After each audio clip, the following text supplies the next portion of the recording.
So now in this video, we're going to do a step-by-step build of an emitter follower circuit. We're going to use it to make an LED dimmer or brighter. So we come over here, and the main premise is we have a reference voltage that we're interested in, and we want to transfer that voltage. We can take an NPN bipolar junction transistor and then put a load on the emitter side. This other resistor also helps make sure you get the voltage transfer. Main thing to remember though is you have a base to emitter drop of about 0.6 volts. So this will actually be about 0.6 volts lower than the voltage we set there. And then we got a load that we can power at that voltage. That's the main thing to remember if you're using an emitter follower as a voltage follower. So the emitter follower lets you know that there is a slight voltage difference, but otherwise it's following. We're going to set the voltage with a trim pot, which can go anywhere up to the positive supply down to the negative supply if you put the two supply rails across it. You know, if you put it halfway, you got 2.5 volts. But that can't provide current. If you provide current, then that will lower the voltage. So you use an amplifier such as an NPN bipolar junction transistor to do so.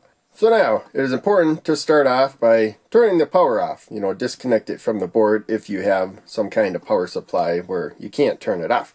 We will grab a trim pot. So again, it could be used as a variable resistor. Then you would just use one of the end pins and the middle pin, which is a wiper, to determine how much resistance you got. But if you put power across both of the pins, there's a resistive element. The wiper slides across there and outputs at this pin, and so it's a voltage divider, variable voltage divider at that point.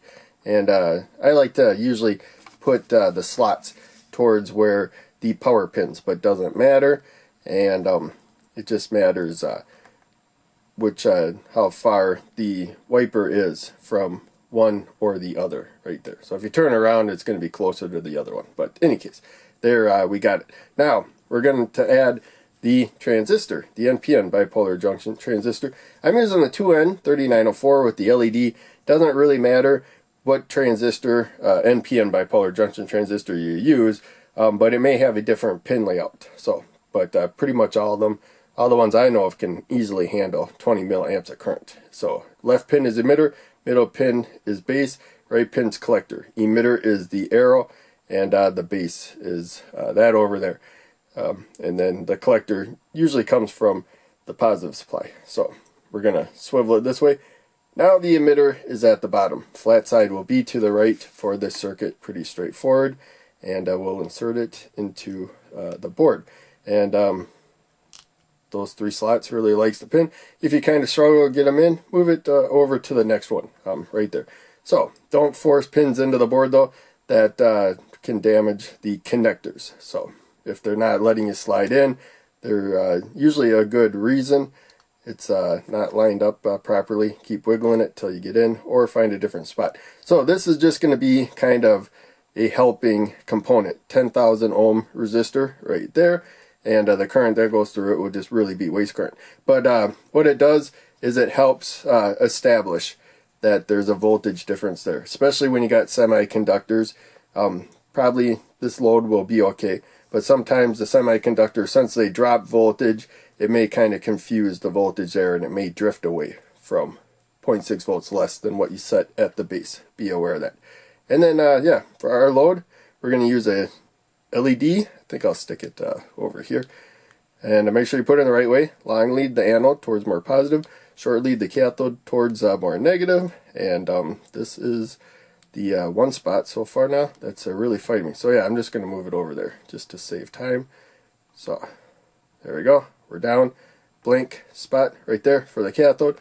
Current limiting resistor. So it doesn't matter what order they are on the schematic. You can swap them around. Also, you notice we got the trim pot on the left on the schematic and transistor on the right. I'm working the other way just because I like to use those two jumpers for the supply. And we can't take up much space with that trim pot.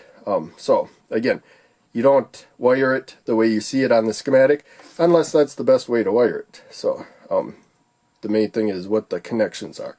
That's the main thing when you're looking at schematics. So there we go. And try to keep the blur down, and we have it all wired up. right there. Power is off, as I said before. So I'll turn it on, and we're kind of low. I think there might be a slight glow with the LED. Okay, output's on now, but we're probably just a little short of what we need. Remember, red LED needs about 2 volts to light up at all, and then what we set with the trim pot, it's going to be about 0.6 volts lower at the LED right there. But it's brighter, and now it is dimmer. So now, the most important thing about this circuit is that you look at these voltage changes. So, trying to use the pins directly, the probes I mean, of the multimeter directly will kind of block stuff. Kind of hard to see where you're going. So I'm going to use these alligator clips that I crimped to just regular breadboard jumpers right there. And they usually make a really good connection to stuff, better than what the breadboard will do. So in any case, we just clip them there, pretty straightforward. And then we're going to turn the meter on to measure voltage. So we don't have to worry about it being on when you're measuring voltage. So we're going to go there. And first thing we're going to measure is the output voltage of the trim pot.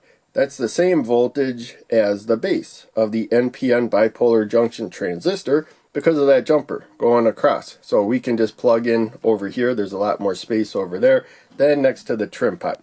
And there you can see we got about 2.1 volts. So now 2.1 volts is about enough to get the LED to light up, but remember we got about 0.6 volt drop. So you can see that it's not going to really start lighting up till we get to about 2.6 volts approximately.